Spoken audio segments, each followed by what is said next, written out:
चलिए अब रुख करते हैं खबरों की ओर। जेएसपी में कार्यरत कर्मचारी के बेटे अक्षज दत्त शर्मा ने भारतीय सैन्य कॉलेज देहरादून में स्वॉर्ड ऑफ ऑनर जीता है। स्वॉर्ड ऑफ ऑनर अवार्ड भारतीय सैन्य अकेडमी में हर साल सबसे अच्छा प्रदर्शन करने वाले कैडेट को दिया जाता है।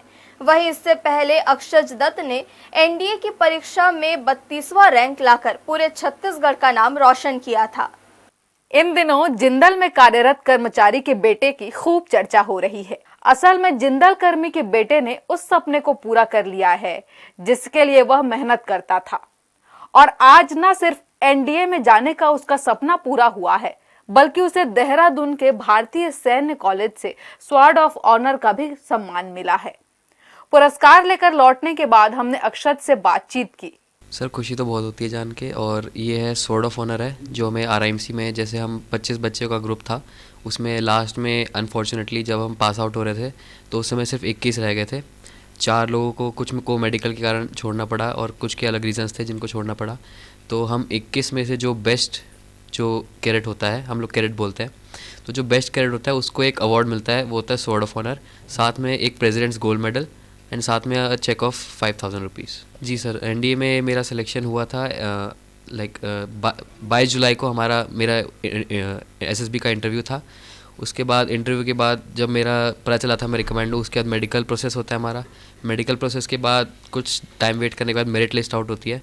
मेरिट लिस्ट में मेरा 32nd पोजीशन मिली थी मेरे को, AR32। सर खुशी तो बहुत हो रही जान के, बट ये होता है कि जितना हार्ड वर्क किया है तो उसके अगर उतना फ्रूट मिलता है तो फिर उसके लिए और खुशी होती है कि जो हमने मेहनत की है उसका फल मिल रहा है हमें, तो सक्सेसफुल हुआ है वो मेहनत। देश सेवा के बारे में मैं ये कहना चाहूँगा कि जो मतलब बचपन से मेरी परवरिश ऐसी रही है कि मतलब देश के लिए कुछ बड़ा काम करना है, और मेरे ख्याल से देश के लिए सबसे बड़ा काम करना है अपना इंडियन आर्मी या इंडियन एयरफोर्स या इंडियन नेवी, ये सर्विसेज ज्वाइन करना। और इन सब का प्रोत्साहन मुझे मेरे पापा ने ही सबसे बड़ा मेरा मोटिवेशन फैक्टर मेरे पापा ही रहे हैं, जिनने मुझे दिन रात हर टाइम पूरा मोटिवेट करते रहा है कि तू कुछ बड़ा कर, इस टाइप से काम कर। एंड इन्हीं सब चीज़ों के कारण, और उनने काफ़ी मेहनत की मेरे ऊपर, मेरे पेरेंट्स ने, मेरे परिवार ने, मेरे आसपास के पड़ोसन लोगों ने, मेरे स्कूल ने, इन सब ने मेरे ऊपर बहुत मेहनत की है, और इन्हीं सब का फल है कि मैं आज जो हूँ, मैं वो इन सब के कारण ही हूँ। मैं मेरे नाना जी बीएसएफ में थे, उनके अलावा कोई ऐसे था नहीं, बट मुझे ये था कि अब कोई है नहीं तो मैं क्यों ना एक नया दौर स्टार्ट करूँ कि मैं खुद पहला बंदा बनूँ, जो पहला इंसान बनूँ जो ऐसी इन कामों में है, जो इंडियन आर्म फोर्सेस में जा रहा है। तो ऐसे कोई था नहीं, बट मैं चाहता था कि मैं एक नया जनरेशन स्टार्ट करूँ कि जो इन सब कामों में है, तो फिर इस सब चीज़ों से मुझे मोटिवेशन मिला था। सर तैयारी मैं 6-7 से मेरी अच्छे से तैयारी स्टार्ट हो गई थी फॉर RIMC, राष्ट्रीय इंडियन मिलिट्री कॉलेज। तो सबसे पहले तो मेरा यही फोकस था कि मैं सबसे पहले RIMC में एडमिशन ले लूँ अपना, क्योंकि वहाँ से जो एनडीए का रिज़ल्ट होता है वो काफ़ी अच्छा है, और मुझे ये पता था कि अगर मैं RIMC में घुस गया तो मेरी पर्सनैलिटी में, मेरे कैरेक्टर में एक बहुत बड़ा चेंज आएगा, जिसके कारण मैं एनडीए आसानी से क्लियर करके अच्छा रैंक ले आ पाऊँगा। तो मेरी तैयारी स्टार्ट हुई थी 6-7 में, जब मैं अच्छे से तैयारी स्टार्ट करना किया था। वरना वैसे तो मैं कहूँगा कि जो तैयारी होती है वो बचपन से स्टार्ट हो जाती है, जो बिल्कुल बेस होता है वो एक बहुत निचली क्लास जैसे कि 1st-2nd क्लास, इन सब से ही बेस बनना स्टार्ट होता है। लेकिन जो मेरी प्रॉपर तैयारी स्टार्ट हुई थी वो हुई थी 6-7 में, जब मेरे फादर मेरे को मैथ्स पढ़ाते थे उस टाइम पे, मेरी मम्मी इंग्लिश का संभालती थी, और जीके का मैं खुद ही कर लेता था, जो बुक्स वगैरह होती हैं। तो ये 3 सब्जेक्ट्स थे जो मेरे RIMC के एंट्रेंस एग्ज़ाम में आए थे। तो 6 से लेके मैंने एक बार फर्स्ट अटैम्प्ट दिया था RIMC का, वो मैं सिर्फ ऐसे ही बस अपने आप को थोड़ा उस लेवल पे परीक्षण करने के लिए कि मैं कहाँ पे स्टैंड करता हूँ, तो मैंने बिना पढ़े एक बार ऐसे ही दिया था एग्ज़ाम, फर्स्ट अटैम्प्ट RIMC का। 3 अटैम्प्ट मिलते हैं हमें, फर्स्ट अटैम्प्ट में मेरा क्लियर नहीं हो पाया था। फिर मेरे को लगा, फिर मैं जब समझा कि RIMC के एंट्रेंस एग्ज़ाम का लेवल कैसा है, फिर मैंने तैयारी और अच्छे से स्टार्ट की। तो जब मेरा सेकेंड अटैम्प्ट था उस पर मेरा क्लियर हो गया RIMC का एंट्रेंस एग्ज़ाम, एंड उसके बाद मेरी ज्वाइनिंग हुई RIMC में 14 जनवरी 2020। और तब से लेके 5 साल तक RIMC ने मुझे जो सब कुछ ट्रेन किया है, जो मेरा फिज़िकल स्टैंडर्ड्स बढ़ाया है, जो मेरे मेंटल प्रेशर हैंडल करने की एबिलिटी है, वो सब RIMC ने बढ़ाई है, जो मेरी फ्लुएंसी है लैंग्वेज में, वो सब मेरी पढ़ाई का सब कुछ मेरा RIMC ने किया उसके बाद। तो वहाँ का करिकुलम ही हमें इस टाइप का बना देता है कि हम जीवन में कोई भी परेशानी आए तो उसको हैंडल कर सकते हैं। अब वहीं से मेरी वहाँ पे जो हमारे टीचर्स होते हैं उनने हमें एनडीए के एंट्रेंस एग्ज़ाम के लिए पढ़ाया। और जो एनडीए एंट्रेंस एग्ज़ाम में सेकंड पड़ाव होता है, जो हमारा एसएसबी इंटरव्यू होता है, उसके लिए जो आरआईएमसी का 5 साल का ट्रेनिंग करिकुलम रहता है वो मेरे ख्याल से बहुत होता है। उसके अलावा कुछ करने की ज़रूरत नहीं पड़ती। अगर आपने आरआईएमसी में 5 साल बिता रहे हैं तो आप एनडीए का एसएसबी इंटरव्यू भी क्रैक कर सकते हैं। अक्षत ने देश की सबसे प्रतिष्ठित परीक्षाओं में से एक राष्ट्रीय रक्षा अकादमी यानी एनडीए की प्रवेश परीक्षा में सफलता हासिल कर जिले और राज्य का नाम रोशन किया है।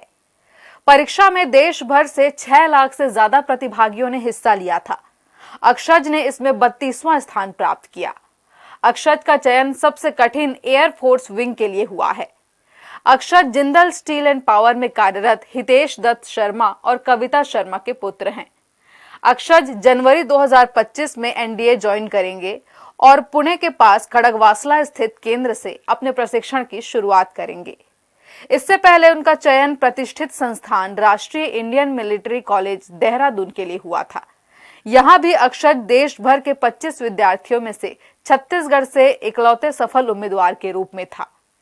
देहरादून के सैन्य कॉलेज से पहले अक्षत ने 7वीं कक्षा तक ओपी जिंदल स्कूल रायगढ़ में शिक्षा हासिल की थी। पिता Hitesh Dutt Sharma Jindal steel and power limited Raigarh संयंत्र में इलेक्ट्रिकल पावर सिस्टम डिपार्टमेंट में कार्यरत हैं, जबकि मां कविता शर्मा होम मेकर हैं। देश से बेहद प्यार करने वाले अक्षत का बचपन से ही सपना भारतीय सेना से जुड़कर देश की रक्षा करने का था। इसके लिए मैं कहना चाहूँगा कि अगर कोई भी व्यक्ति सच्चे मन से किसी चीज़ को पाने की इच्छा रखे तो वो अपने आप वो चीज़ चलकर बच्चे के पास आ जाती है, लेकिन उसकी इंटेंशन ट्रू होनी चाहिए और true intention is a very big motivator. तो वो मोटिवेशन और उसका डिसिप्लिन और उसका हार्ड वर्क वो ऑटोमेटिकली आ जाता है if he is true to his dreams.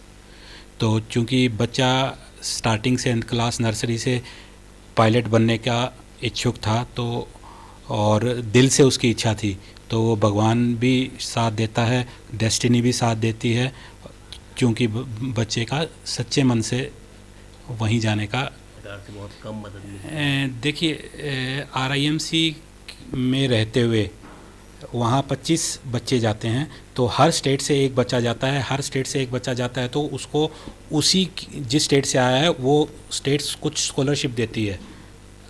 तो स्कॉलरशिप देती है तो हमारे यहाँ से 14,000 रुपये साल के मिलते हैं छत्तीसगढ़ सरकार से, जबकि बाकी स्टेट्स में बहुत ज़्यादा हैं और ये हमारे 14,000 शायद नीचे से फर्स्ट या सेकंड पर हैं।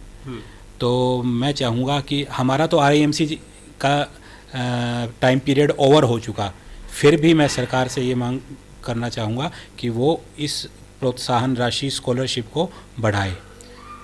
और कुछ स्टेट्स ऐसे हैं जहाँ पर हर एक खर्चा कैडेट का उसकी राज्य की सरकार देती है, लेकिन हमारे यहाँ से 14,000 रुपये हैं मात्र साल के, जो कि मैं समझता हूँ काफ़ी कम है।